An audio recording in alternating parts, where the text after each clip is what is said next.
Hello दोस्तों, स्वागत है आपका हमारे चैनल पे। आज की कहानी का शीर्षक है रामायण का एक छोटा सा वृत्तांत। रामायण क्या है? जिस मनुष्य में प्रेम, त्याग और समर्पण की भावना हो, उस मनुष्य में राम ही बसते हैं। कभी समय मिले तो अपने रामायण को पढ़ने और समझने का प्रयास कीजिएगा। रामायण जीवन जीने का सबसे उत्तम शिक्षा देती है। चारों भाइयों का प्रेम और त्याग एक दूसरे के प्रति अद्भुत, अभिनव और अलौकिक है। एक रात की बात है, माता कौशल्या जी को अपने महल की छत पर किसी के कदमों की आहट सुनाई दी। उनकी नींद खुल गई। पूछा, कौन है?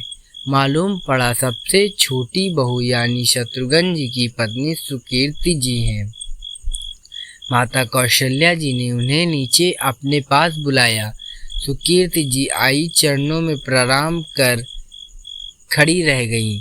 माता कौशल्या जी ने पूछा, बेटी श्रुति, इतनी रात को अकेली छत पर क्या कर रही हो?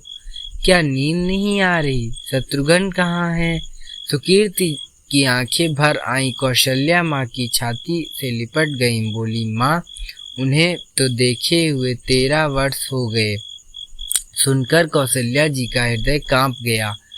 तुरंत आवाज लगाई, सेवक दौड़े आए। आधी रात की पालकी तैयार हुई। आज शत्रुघ्न जी की खोज होगी। माँ चली। आप जानते हैं शत्रुघ्न जी कहाँ मिले?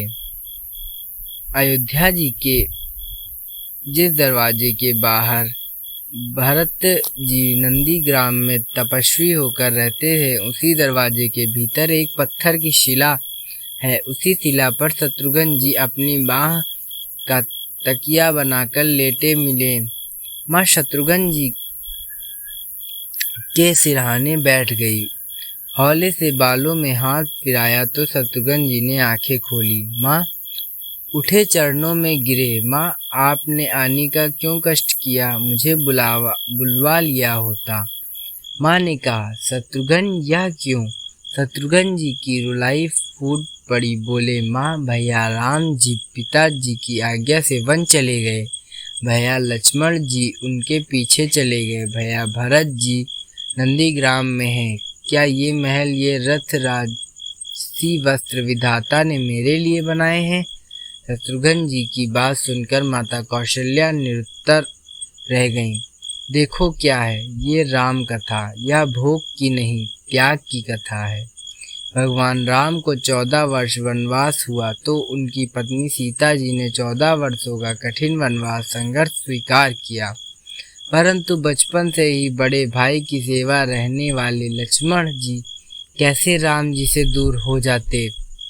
माता सुमित्रा ने वन जाने की आज्ञा लेकर जब लक्ष्मण जी पत्नी उर्मिला के कक्ष की ओर बढ़ रहे थे तो सोच रहे थे कि माँ ने तो आज्ञा दे दी है, परंतु उर्मिला को कैसे समझाऊंगा, क्या बोलूँगा उनसे? यही सोचकर विचार करके लक्ष्मण जी जैसे ही अपने कक्ष में पहुँचे तो देखा उर्मिला जी हाथों में आरती का थाल लेके खड़ी थी। उर्मिला जी बोली, आप मेरी चिंता छोड़ प्रभु श्री राम की सेवा में वन को जाओ। मैं आपकी नहीं रोकूंगी। मेरे कारण आपकी सेवा में कोई रुकावट ना आए, इसलिए साथ ही जिद भी नहीं करूंगी। जो बात कहने में लक्ष्मण जी को संकोच हो रहा था, परंतु उनके कुछ कहने से पहले ही उर्मिला जी ने उन्हें संकोच से बाहर निकाल दिया। वास्तव में यही पत्नी का धर्म है। पति संकोच में पड़े उससे पहले ही पत्नी उनके मन की बात जानकर उसे संकोच से बाहर कर दे।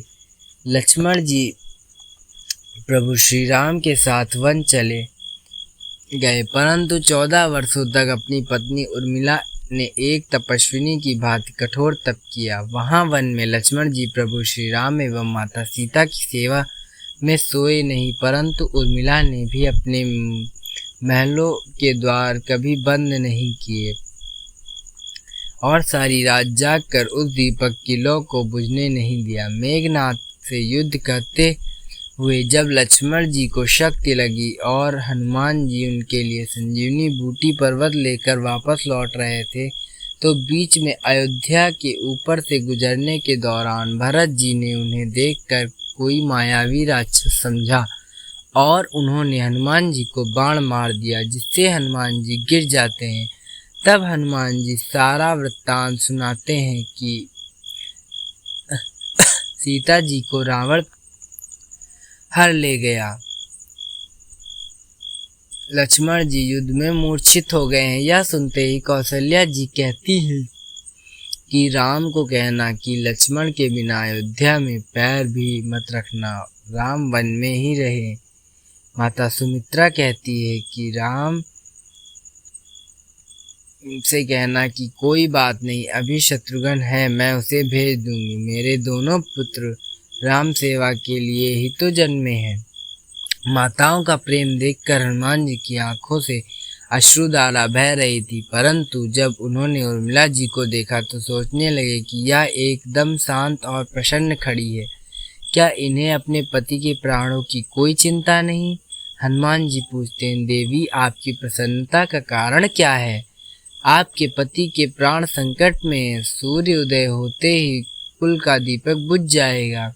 उर्मिला जी का उत्तर सुनकर कोई भी प्राणी उनकी वंदना किए बिना रह नहीं पाएगा। उर्मिला बोली, मेरा दीपक संकट में नहीं, वो बुझ ही नहीं सकता। रही बात सूर्योदय की, तो आप बेशक कुछ दिन अयोध्या में विश्राम कर लीजिए, क्योंकि आपके वहां पहुंचने बिना सूर्योदित हो ही नहीं सकता। आपने कहा कि प्रभु श्री राम मेरे पति को गोद में लिटाकर बैठे हैं। जो योगेश्वर प्रभु श्री राम की गोद में लेटा है, हो काल उसे छू भी नहीं सकता।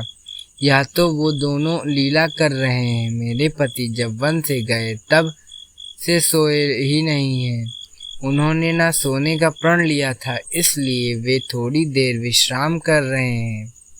और जब भगवान की गोद मिल गई तो थोड़ा विश्राम ज़्यादा हो गया। वे उठ जाएंगे और शक्ति मेरे पति को लगी ही नहीं, शक्ति तो प्रभु श्री राम जी को लगी।